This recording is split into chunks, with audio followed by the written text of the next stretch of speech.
Selamat pagi adik-adik, salam sehat selalu. Pada pagi hari ini kita akan melanjutkan materi kuliah kita, yaitu yang berkenaan dengan struktur dan fungsi protein. Ya. Nah, pertama Ibu akan mulai dari gambaran umum mengenai protein tersebut.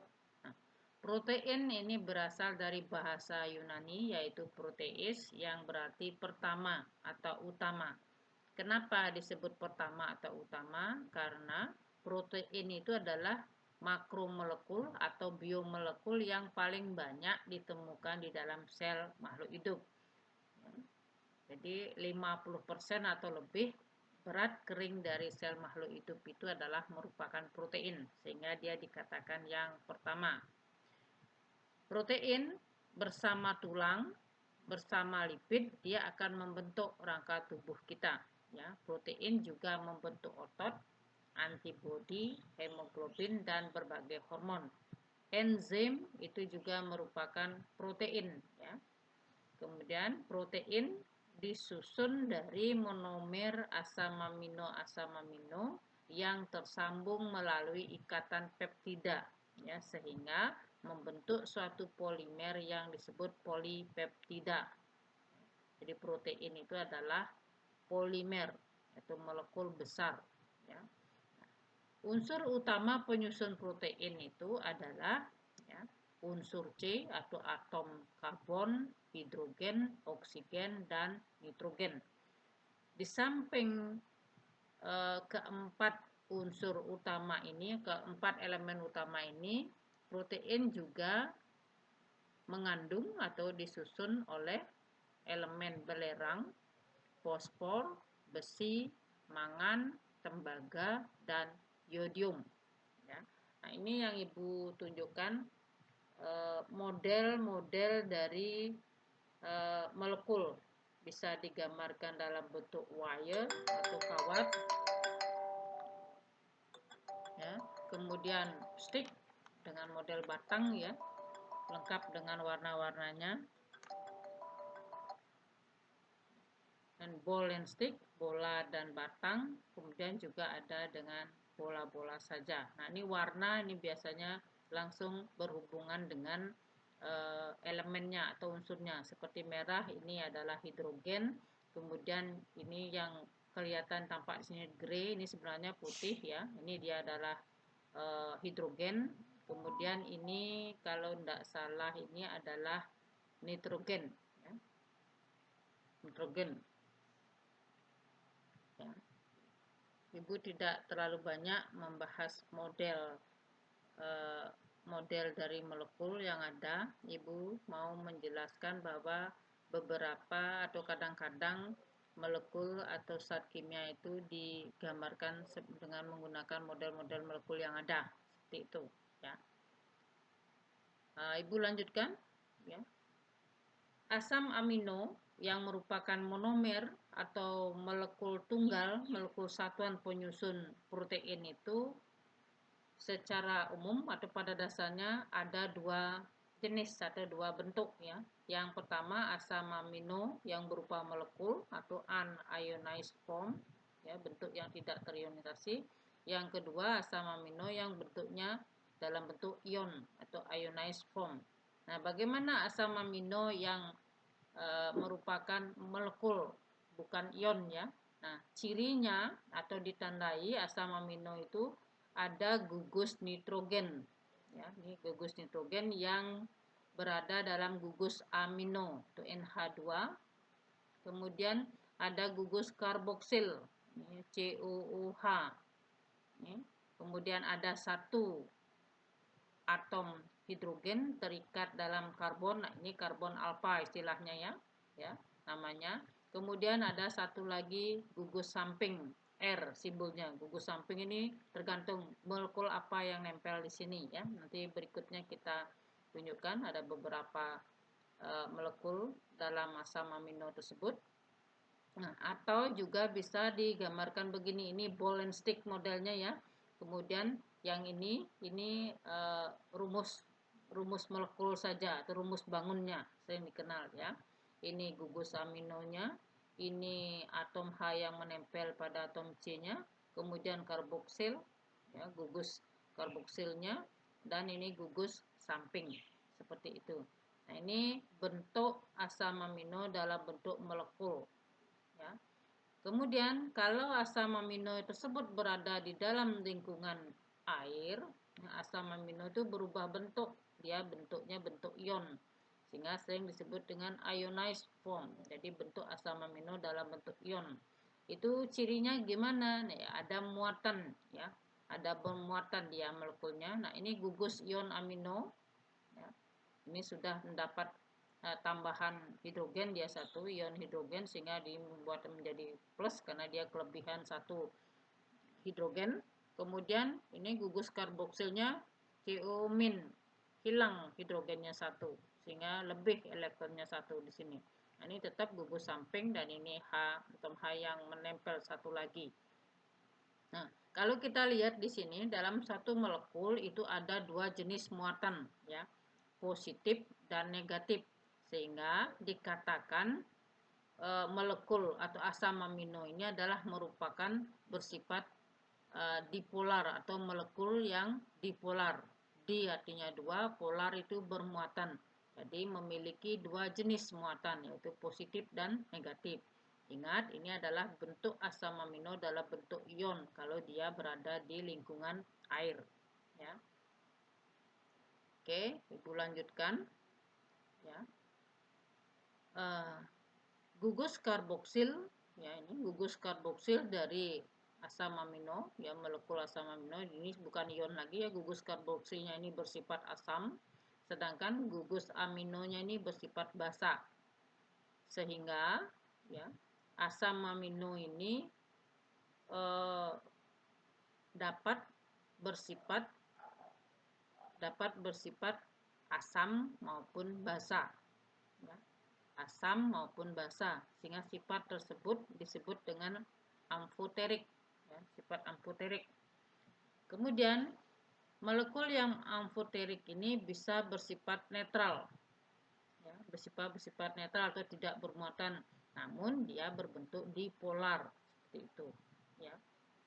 Jadi ada dua kutub muatan, cuman dia secara ini netral dia.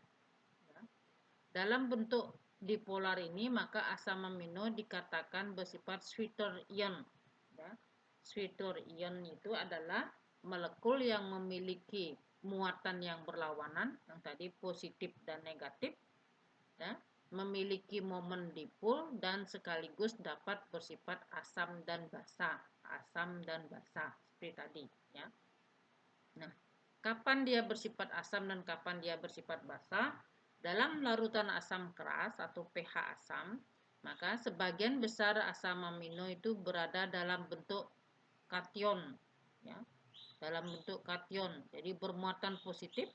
Sedangkan dalam larutan basa keras atau pH basa, asam amino itu dalam bentuk anion atau bermuatan negatif, ya. Tetapi pada pH tertentu, tidak asam tidak basa, ya, pada pH tertentu suatu asam amino itu dapat berada dalam keadaan netral, jadi tidak bersifat ion positif, tidak bersifat ion negatif, tetapi dia dalam keadaan netral. Nah, kondisi netral ini, maka kalau kita ukur nilai pH-nya atau pH-nya, maka nilai pH yang kita peroleh disebut dengan titik isoelektrik dari asam amino. Ya, mudah-mudahan kalian bisa pahami apa itu titik isoelektrik, apa itu molekul dipolar khususnya untuk asam amino ini, dan apa itu amfoterik, dan apa itu sweeter ion. Ya, semoga bisa dipahami. Nah, bagaimana asam amino ini bisa membentuk protein tersebut, ya. Nah, ini Ibu kasih contoh ilustrasi ya. Ini ada dua molekul asam amino. Sudah bentuknya sudah ion ini ya. Ini asam amino 1, asam amino 2. Nah, untuk membedakan itu Ibu sudah tulis gugus sampingnya itu gugus samping 1, gugus samping 2. Hanya untuk membedakan. Nah, bagaimana monomer ini bisa bereaksi dengan monomer yang satu ini sehingga membentuk dia protein.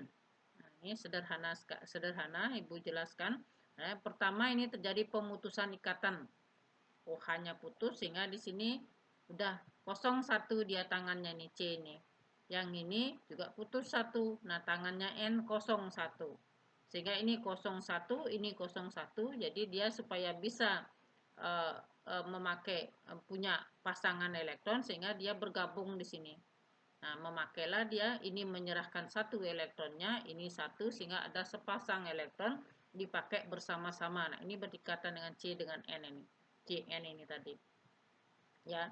Nah, ikatan yang ini yang disebut dengan ikatan peptida yang merupakan sebenarnya ikatan kovalen, yaitu ikatan dengan memakai sepasang elektron secara bersama-sama.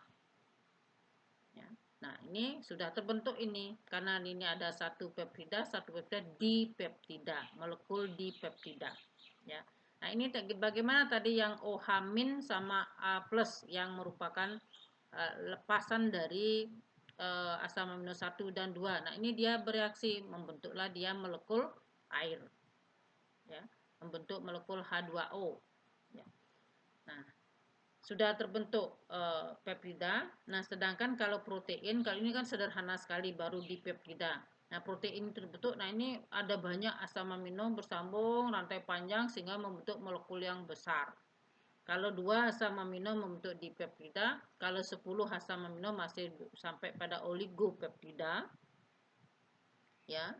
Nah, kalau demikian ya, asam dia merupakan protein itu merupakan polimer dari asam amino, yaitu polimer yang dibentuk dengan ikatan peptida sehingga sering disebut dengan polipeptida. Ya. Jadi polipeptida itu sering digunakan sebagai istilah pengganti protein. Tetapi kalau sudah langsung dengan protein itu biasanya molekulnya sangat besar. Polipeptida lebih masih sampai ini ya 10 di bawah 10.000 ya berat molekulnya masih dikatakan oligopeptida, sedangkan sudah di atas itu sering polipeptida, di atas tersebut langsung protein ya. Nah, karena pada reaksi ini terbentuk H2O ya, dari hasil reaksi di samping membentuk polipeptida atau membentuk protein, dia juga membentuk hasil tambahan berupa molekul air. Sehingga proses reaksi ini sering disebut dengan reaksi kondensasi ya. Ya, karena ada molekul air yang dihasilkan dan peptida yang terbentuk sering disebut dengan residu asam amino. Jadi sisa, residu, sisa. Sisa dari mana? Karena ini sudah hilang ya. Ini hilang, ini hilang molekul air hasilnya. Nah, ini sisanya ya ini sehingga disebut dengan residu asam amino. Demikian. Ini bagaimana asam amino bereaksi membentuk protein sudah di atas Ibu ilustrasikan. Nah, berikutnya asam amino apa saja yang ada yang bisa membentuk molekul protein tersebut ya. Nah, di sini asam amino ya, asam amino dasar penyusun protein itu ada 20 jumlahnya ya. Ada 20 ya.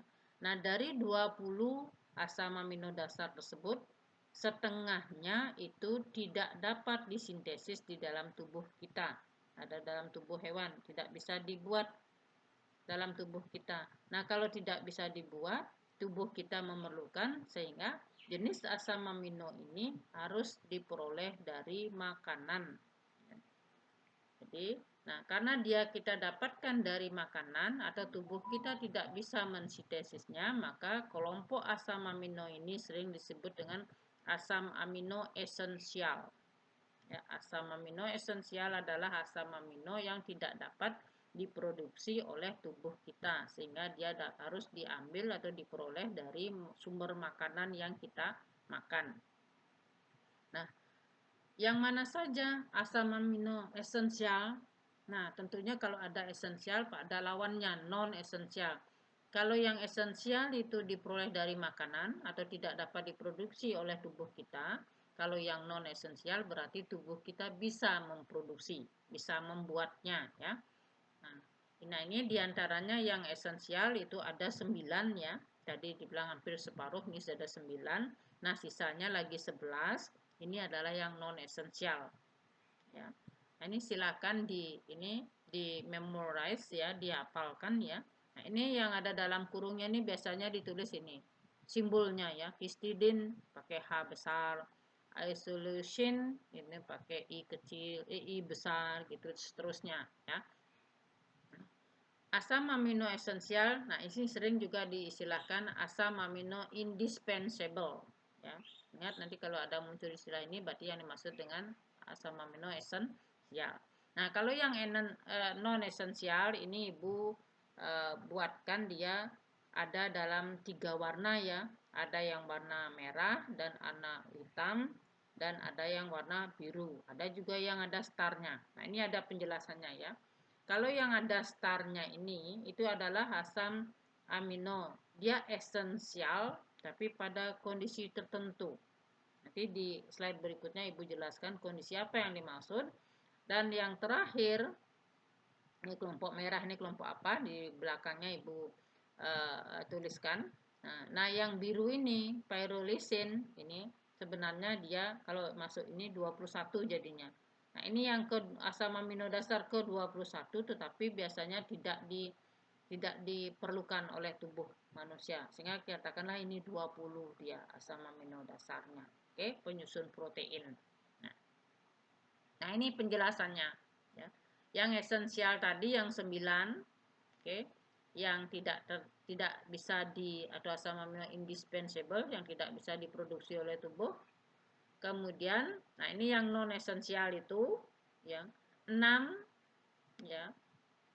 6 diantaranya, ya, 6 diantaranya yang hitam-hitam, yang tulisan warna hitam, ya. Itu adalah dia pada kondisi tertentu dia termasuk esensial, ya. Kondisi kapan, ya, pada keadaan seseorang itu dalam keadaan yang diet, ya, diet makanan. Diet makanan ini maksud kenapa dia harus diet makanan? Karena bisa kondisi penyakit, ya, karena satu penyakit tertentu yang menyebabkan dia misalnya tidak boleh makan apa yang berkarbohidrat tinggi, tuh. Itu misalnya. Nah, ini kondisi diet yang bagaimana ini kondisi penyakit ini? Nah, diantaranya ini suatu keadaan di mana dia lahir prematur bayi itu, ya. Atau, ya, seseorang yang mengalami gangguan katabolik. Jadi ini adalah gangguan metabolisme dalam tubuhnya. Jadi metabolisme secara umum nanti kita masuk ke sana. Metabolisme itu ada 2, ada anabolisme, ada katabolisme. Ana itu sintesis, pembentukan, sedangkan katabolik itu biasanya pembongkaran. Ya, jadi sumber makanan yang kita makan dipecah, dibongkar dulu sehingga bisa kita manfaatkan energinya maupun untuk sintesis molekul yang diperlukan oleh tubuh. Nah, di sini dia mengalami gangguan. Nah, karena gangguan inilah maka dia tubuhnya itu tidak bisa menyusun, ya, yang asam amino yang 6 jenis ini. Terus karena tubuhnya tidak bisa menyusun, maka dia harus mengambil dari sumber makanan yang ada. Tetapi pada prinsipnya dia kan masuk non esensial, ya.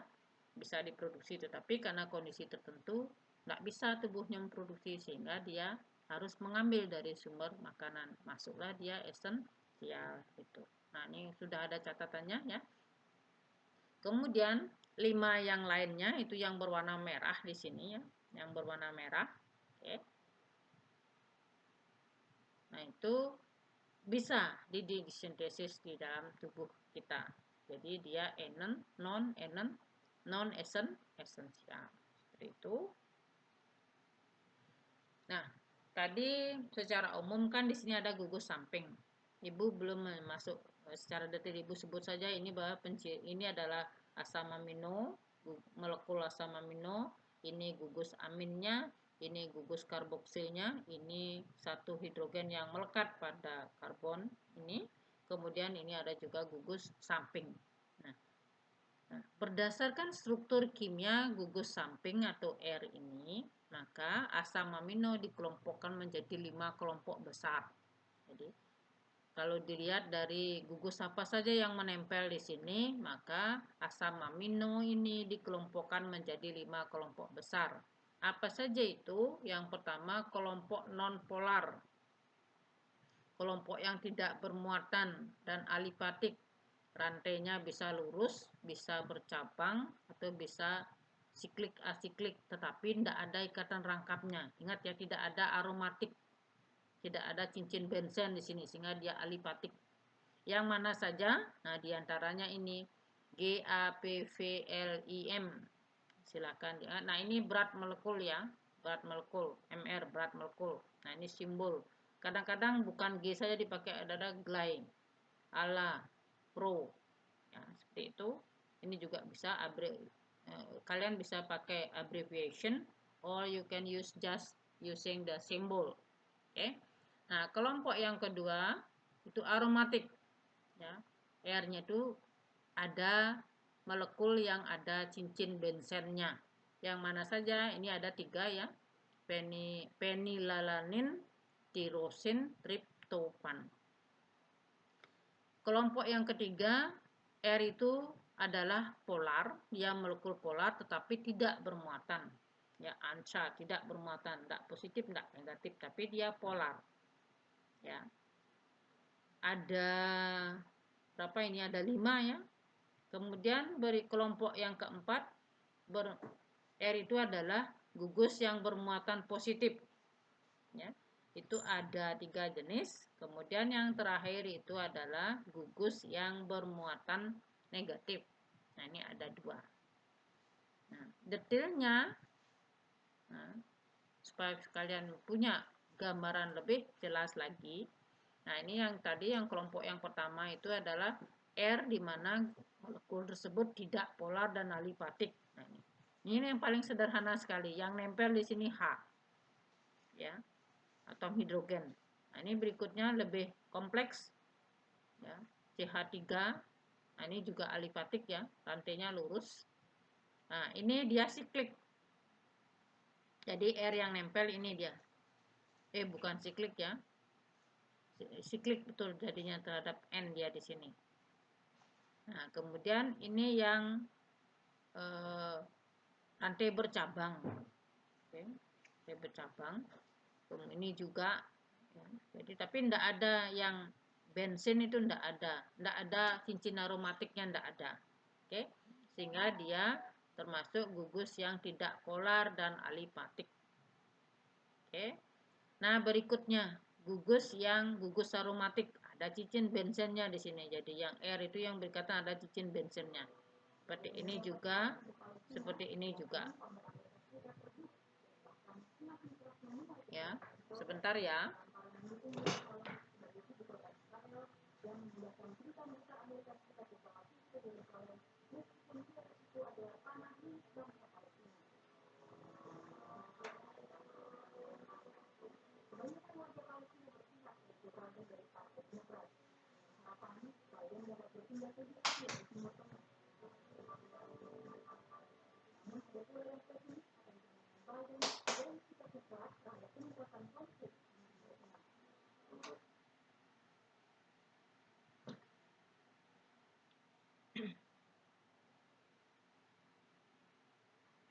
Nah, Ibu lanjutkan lagi. Ada yang mengandung gugus aromatik ya. Ini tadi ada cincin benzennya di sini. Nah, ini ada 2, ada triptofan dan tirosin. Nah, kalau kalian mempelajari tentang protein dengan menggunakan spektroskopi, misalnya UV vis ya, UV visible spektroskopi. Nah, ini yang kalian kenali karena ini memberikan puncak yang sangat tajam ya, di antara pada panjang gelombang di sekitar 280 nanometer. Nah, ini yang mencirikan protein tersebut. Ternyata di sini adalah termasuk golongan triptofan dan tirosin. Ya. Nah, gugus yang ketiga, dia bermuatan positif, ya, mengandung gugus amin atau atom N. Ya, itu bermuatan positif, ya, mengandung gugus amin atau atom N. Ini juga dan ini juga, ya, mengandung atom N dia. Oke. Yang keempat, gugus R tidak bermuatan namun bersifat polar, ya. Tidak bermuatan namun bersifat polar. Yang nempel itu tidak bermuatan namun bersifat polar. Nah, kepolarannya dari mana? Polar itu biasanya molekul-molekul yang bisa berinteraksi atau mudah berinteraksi dengan air atau sering disebut dengan hidrofilik, cinta air, ya. Nah, itu kepolarannya berasal dari mana? Nah, ini serin dan teruin itu berasal dari OH ini, ya. Berasal dari gugus OH. Sedangkan cysteine ini berasal dari gugus sulfidril, ya. Ada dari gugus S-nya ini. Ya.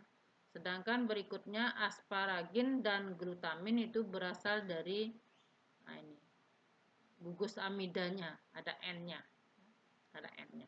Itu yang menyebabkan dia molekul-molekul ini bersifat hidroskopis atau mudah mengikat air, mudah berinteraksi dengan air. Kenapa? Ya karena berasal dari sini. Oke.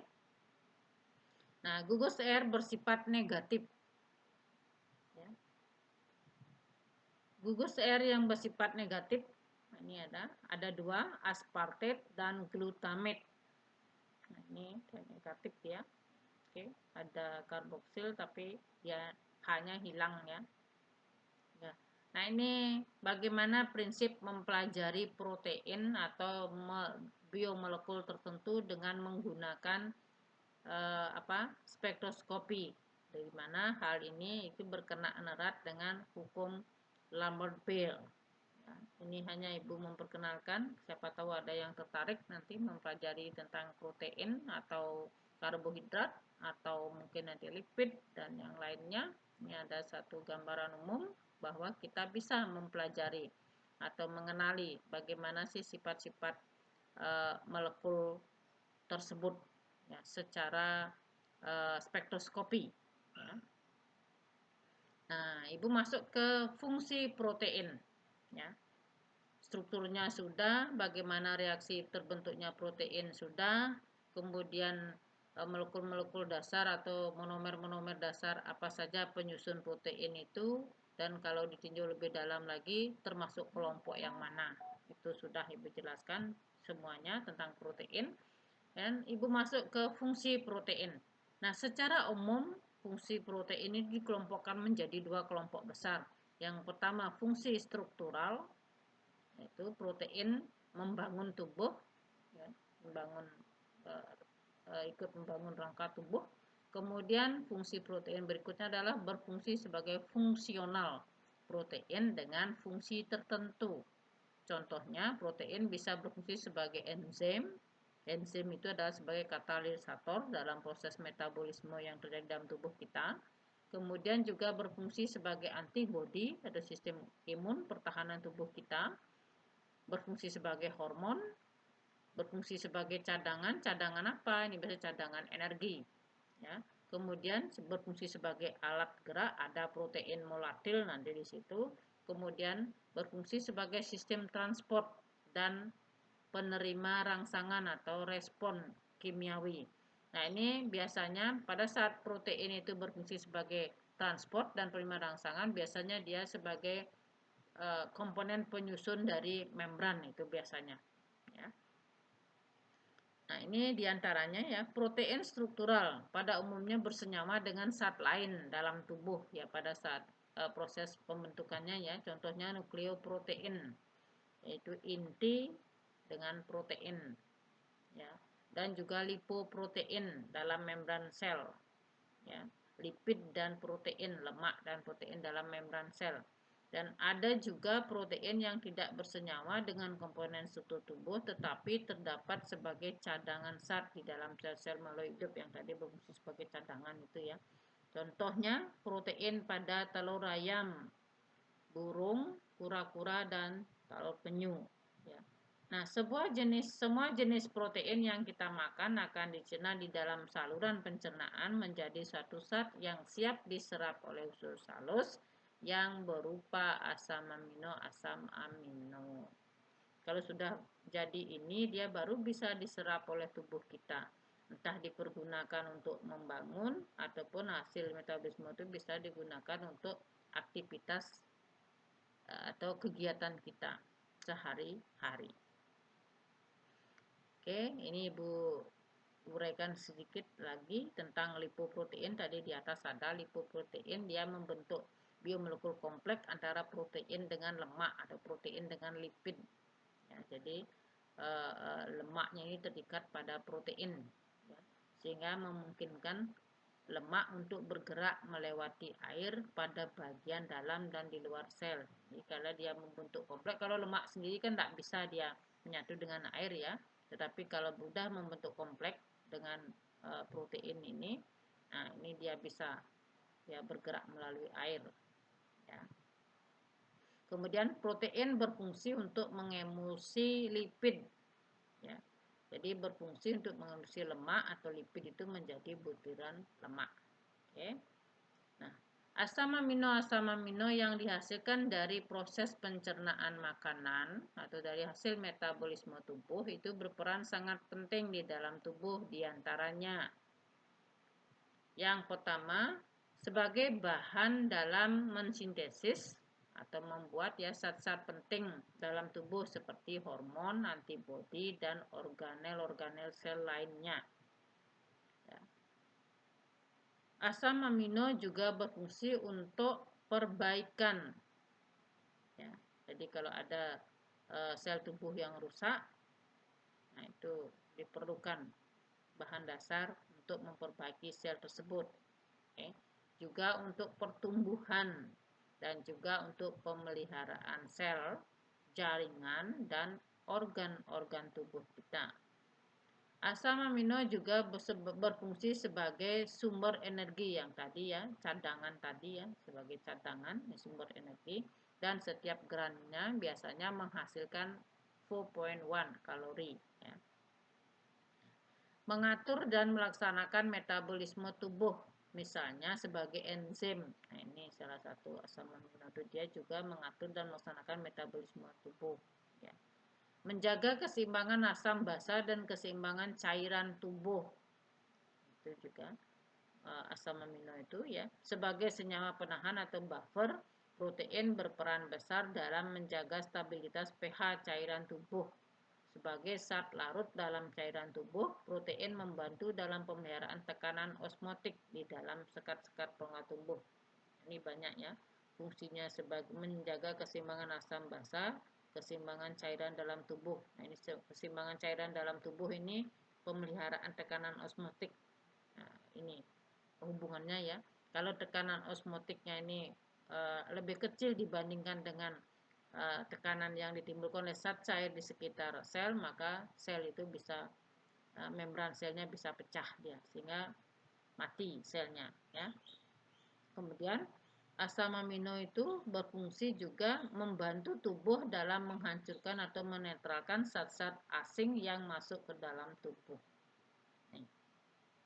Ya. Nah, ini beberapa jenis protein dan fungsinya ya. Ada hemoglobin darah, serum albumin, fungsinya sebagai pengangkut atau pengikat oksigen dan nutrien lainnya ya, zat-zat makanan lainnya. Itu hemoglobin diedarkan ke seluruh tubuh ya. Kemudian casein, susu, gliadin dalam jagung, ferritin. Itu berfungsi sebagai zat gizi dan simpanan. Simpanan apa ya? Energi tadi ya. Kemudian aktin, miosin, tubulin, dinein. Nah, ini jenis-jenis protein yang bersifat kontraktil dan motil sehingga dapat menggerakkan otot. Jadi aktif bergetar ya sehingga bisa menggerakkan otot. Itu jenis protein yang aktin, miosin, dan tubulin. Keratin dan kolagen, nah ini juga jenis protein yang menyusun struktur jaringan. Nah ini biasanya yang menjaga kalau jaringan kulit ya kekenyalan ya, tidak keriput cepat kulitnya ya. Kemudian kelompok protein antibodi, fibrinogen, racun ular, toksin, botulinum dari mikroba, ricin. Nah, ini protein termasuk dalam pertahanan tubuh ya, antibodi pertahanan tubuh. Kemudian insulin, hormon pertumbuhan. Nah, ini fungsinya insulin dan hormon pertumbuhan ini adalah protein pengatur dia di sana fungsinya. Ya, jenis protein yang ini adalah protein pengatur. Nah, demikian materi yang Ibu sampaikan pada hari ini mengenai struktur dan fungsi dari protein. Nah, mudah-mudahan video ini atau penjelasan ini bisa membantu kalian untuk memahami materi yang sudah Ibu tuliskan di PowerPoint ini. Materi ini juga Ibu upload di Oase. Silahkan kalian pelajari lebih lanjut. Kalau ada pertanyaan bisa didiskusikan pada pertemuan berikutnya. Ya. Ibu ucapkan terima kasih atas perhatiannya dan Ibu akhiri. Selamat pagi.